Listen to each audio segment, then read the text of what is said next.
So I thought it would be nice for you to see how I go about putting together a felted necklace. So here are some of the components that I've already made.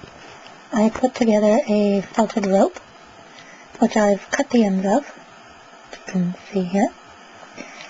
And here was the other half of that felted rope. And I've cut it unevenly because that's the effect that I want. And I felted a heart.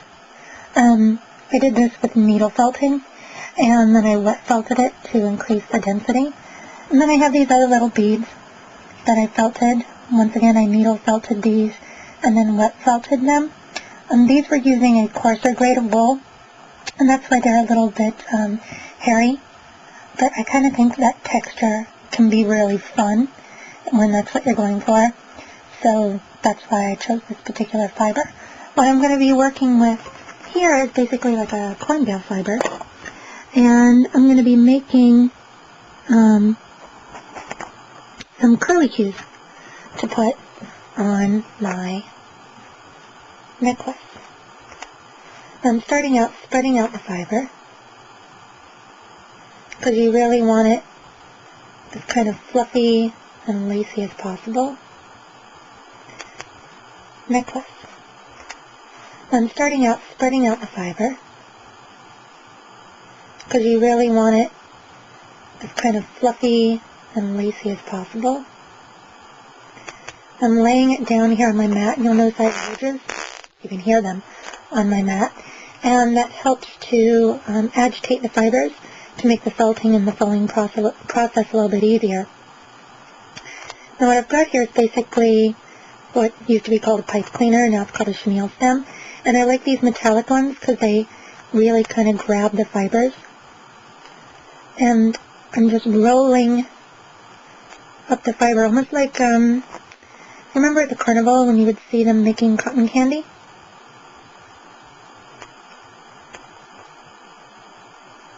Okay, I'm pulling back and I'm rolling that up again.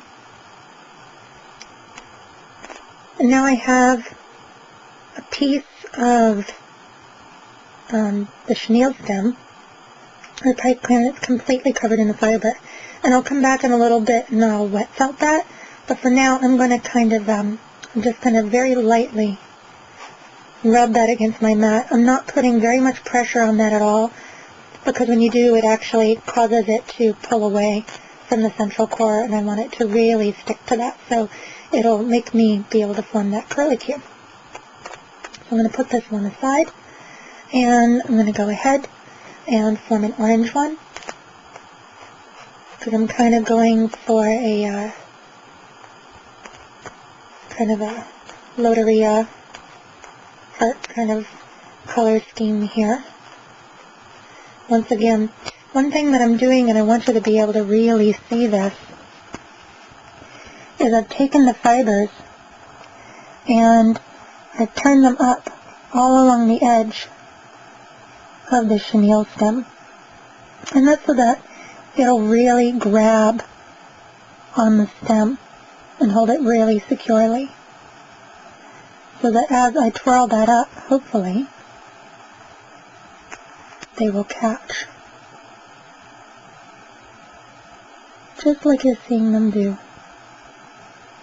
There. Okay, now it's not the most secure little bundle right now, but when I go to felt that, it should really grab on nicely. And I'll do one more here for you, this time in pink.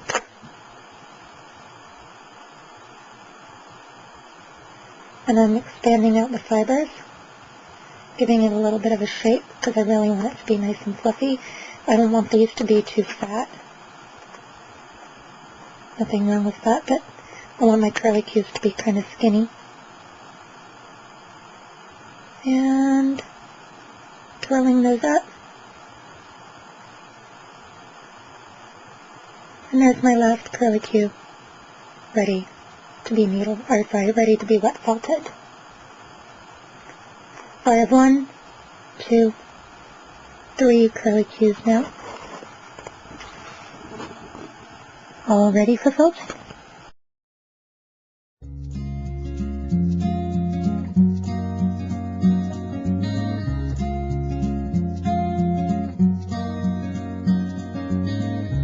We work late and I pretend that I don't notice when you're next to me, but I do.